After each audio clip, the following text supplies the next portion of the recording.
بادشاہ کے محل میں صفائی کرتے جب ایک بھنگی کی نظر ملکہ پہ پڑی تو وہ پہلی نظر میں اس پہ فدا ہو گیا، لیکن اپنی حیثیت اور ملکہ کی حیثیت میں فرق دیکھا تو سر جھکائے وہاں سے چلا گیا۔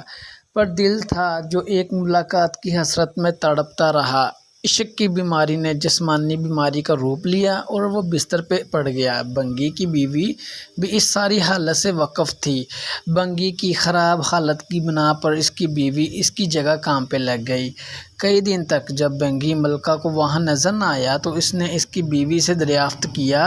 بھنگی کی بیوی یہ سوچ کر گھبرا گئی کہ ملکہ کو اصل بات بتا دی تو نہ جانے کیا حال ہو ہمارا، لیکن ملکہ نے اس کی گھبراہٹ جانچ کر اسے اعتماد میں لیا اور حقیقت پوچھی۔ بھنگی کی بیوی نے وہ ساری صورتحال ملکہ کے گوش گزار کر دی۔ تب ملکہ نے اسے کہا کہ اس سے ملاقات کا یہی ایک راستہ ہے، تم اپنے شوہر سے جا کے کہہ دو کل وہ شہر سے باہر کسی رستے پہ بیٹھ جائے اور بس اللہ اللہ کرتا رہے، نہ تو کسی سے بات کرے اور نہ ہی کسی کا دیا کوئی تحفہ قبول کرے۔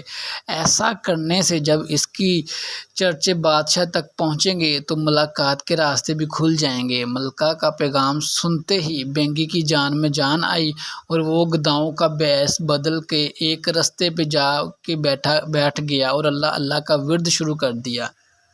آنے جانے والے اس سے متاثر ہوتے اور نذرانے ساتھ لاتے، لیکن وہ نہ سر اٹھا کے کسی کو دیکھتا نہ ہی کسی چیز کو ہاتھ لگاتا۔ کرتے کرتے خبر بادشاہ تک جا پہنچی اور اس نے وزیر کو بھیجا کہ دریافت کرو کہ کون ہے اور وہ کس کی سچائی کس حد تک ہے۔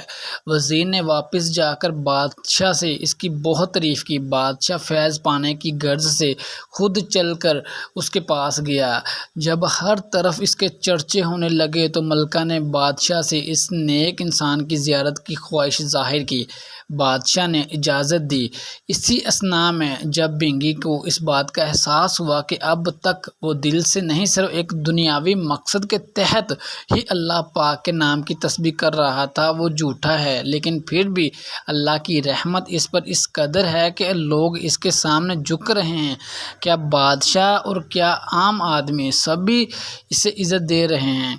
یہ کرامت تو صرف زبان سے اور وہ پاک نام لینے کی ہے، اگر سچے دل سے اس نام کی تسبیح کی جائے تو اور کتنی رحمتوں کا نزول اس پہ ہوگا۔ جب ملکہ اس کے پاس پہنچی تو اس نے سر اٹھا کے اس کی طرف نہ دیکھا اور وہ مطمئن ہوئی کہ کوئی آج اس کی وجہ سے اللہ کے قریب ہو گیا۔ وہ روتی ہوئی واپس اپنے محل چلی گئی۔ بے شک اس پاک ذات کا ذکر اپنے آپ میں ایک رحمت ہے۔